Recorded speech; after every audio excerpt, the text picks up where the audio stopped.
Peace and blessings. Happy 2025. Welcome to the year of the hermit. I was just sitting and reflecting on where I am, and I feel like I'm finally starting to ground into 2025.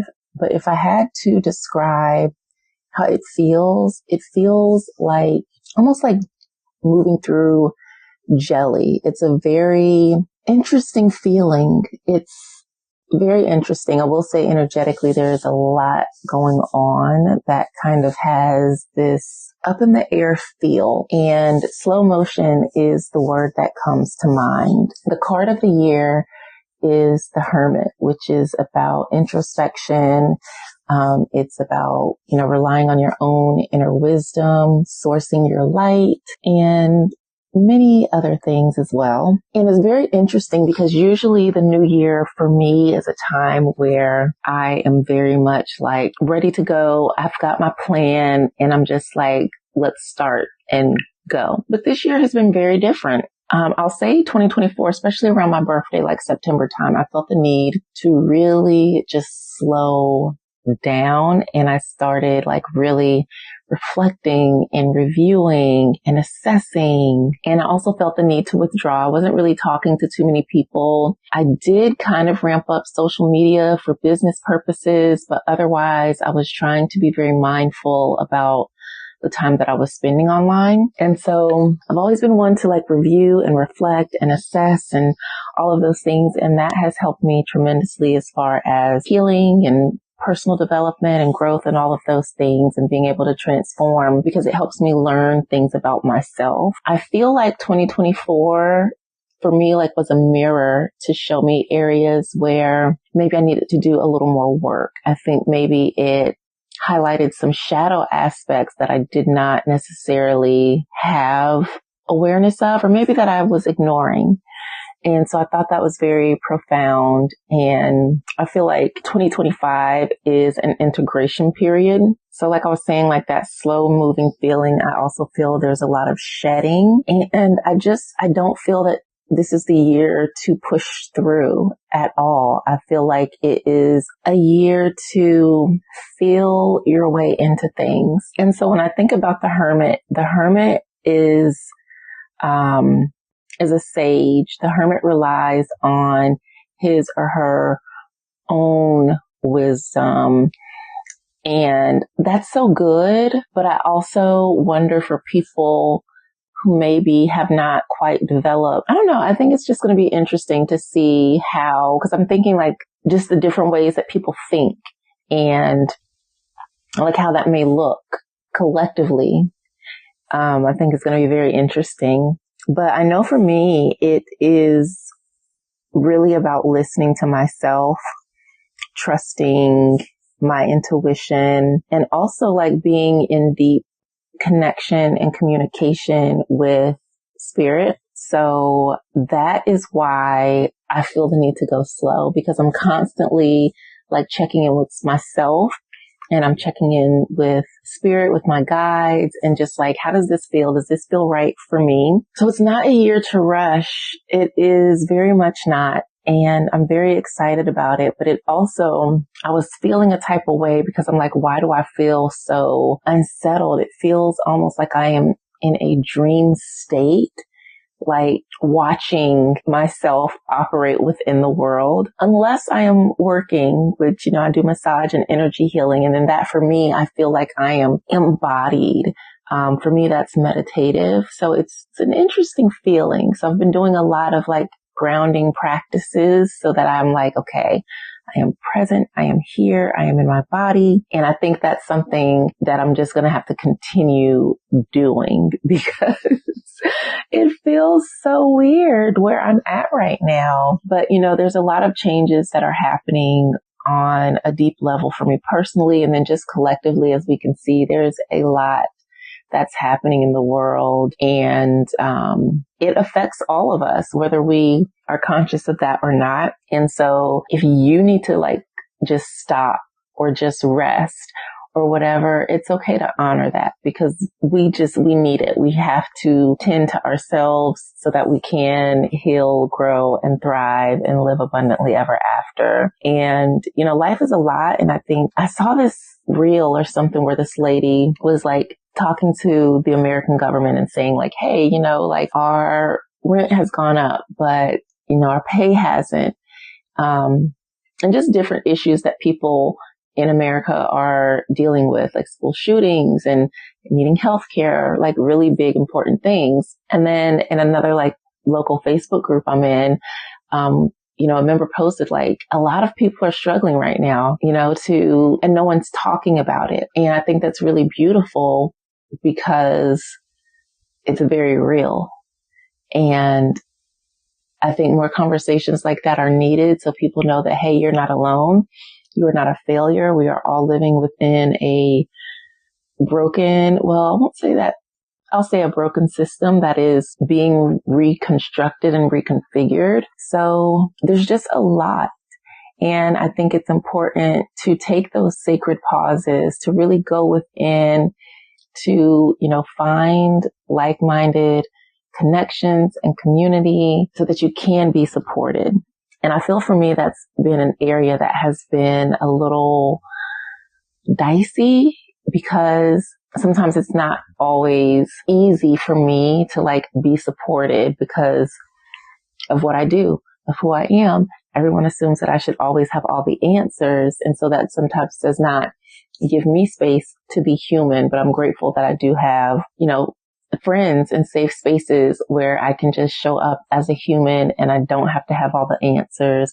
I can, just emote and process and experience life, which I need that as well. So, it's just very, very interesting. But I just wanted to share this message because I'm like, if I'm feeling this way, I know other people are. And it's part of the journey and we just have to honor it and be with it and see where it goes. I think that I've also have been heavily relying on my journal.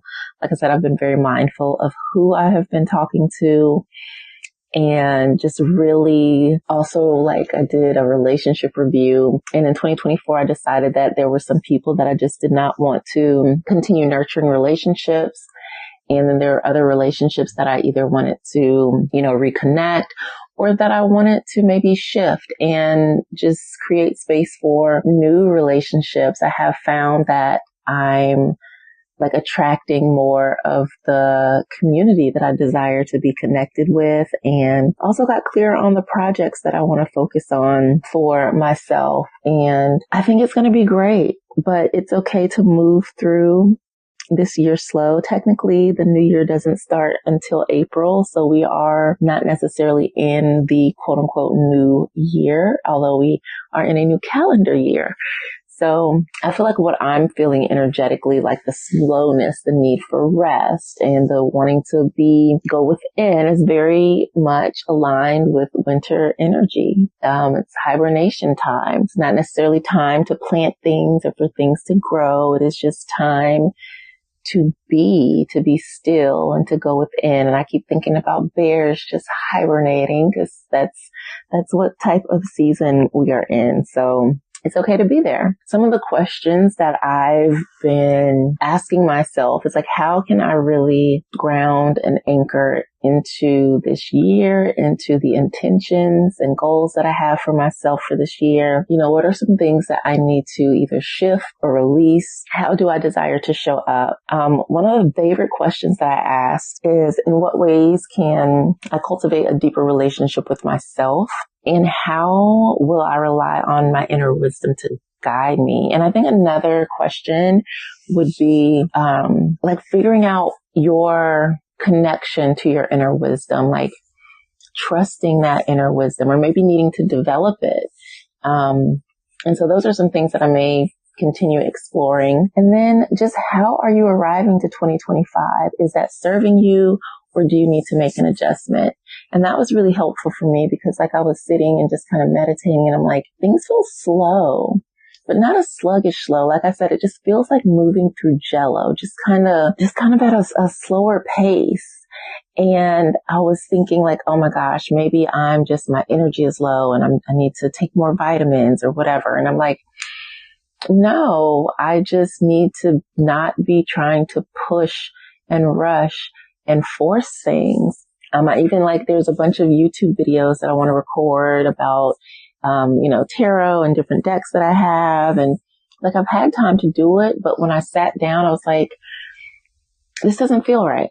I don't feel that this is the best use of my time right now. So I just honored that. And of course, there are some times that we have things that we absolutely have to do and that we may not feel like we want to do. But in this case, it's just no, I'm going to honor the fact that I just need to give it some time. And then when it feels aligned, I can dive in. And that's what I've been doing. So things are slowly coming forward. And, I'm just slowly grounding into this year. And I feel that my spirit is renewed. I feel that I have regained my heart-centered focus. And I'm really excited about everything that's to come. But I feel more so just deeply grateful for the present moment. And I feel like that's part of why things need to slow down so that I can be with that present moment and not focusing on the past or focusing on the future or letting the present moment escape me by only touching in through virtual means. And so one of the things that I've really been exploring is, like I said, the use of social media and scrolling and how it just eats up time and takes our awareness, our energy and attention. And so that's something that has been on my mind. And then especially, I'll say just within the last few years, I've been more mindful about social media and for me, not wanting to add to noise and just finding the right balance between sharing what I have to share that can help others, and just really being intentional about how I go about doing that. So there's a lot going on.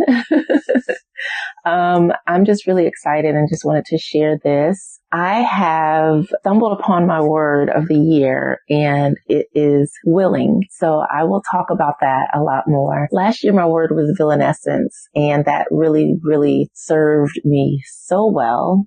It helped me bolster up my boundaries. It helped me to be more direct and to protect my energy and to really center myself. There were some things that I wanted to accomplish and I feel like I made good progress on them. But I think this year for me, the word willing just encapsulates so much, because sometimes that's all we need is just to be willing to try something new, willing to trust, willing to learn, willing to share. So I'm really excited about that and I cannot wait. I would like to get the communities going, and really bring back the healing circles, sacred wellness circles, because one of the things that I'm realizing is that in this year, the need for support is going to be extremely, extremely vital. Having community and support. And I had a client recently that just reminded me why we need these circles, and it was just confirmation for all the work that I am doing. So yeah, lots of beautiful things are to come. So stay tuned. Also, I'm going to start doing the Sacred Wellness Alchemy show live on Instagram, which is something I've been wanting to do. And it just kind of kept getting pushed off. But I feel like now I have more clarity around how all of the pieces of my work are coming together and how to use my gifts and skills to really serve people in the way that I desire to serve them. And that's a really beautiful thing because I've been going back and forth as far as what is my focus through my business, through the culture spa. And I love massage. I really do, but I really want it to be used as a tool for healing and releasing as far as emotions and trauma. And so just kind of shifting things a little bit to just be more in alignment with who I am and my business. So thank you so much for tuning in to the Abundantly Ever After Show. I am your host, Jovhannah Tisdale, the Sacred Wellness Alchemist, Spiritual Love Healer, Shamanic Money Priestess, all the things here to help you heal, grow, and thrive so that you can live abundantly ever after heartache, pain, and trauma. You can visit me over at jovhannahtisdale.com and follow me on Instagram at jovhannahtisdale. Peace.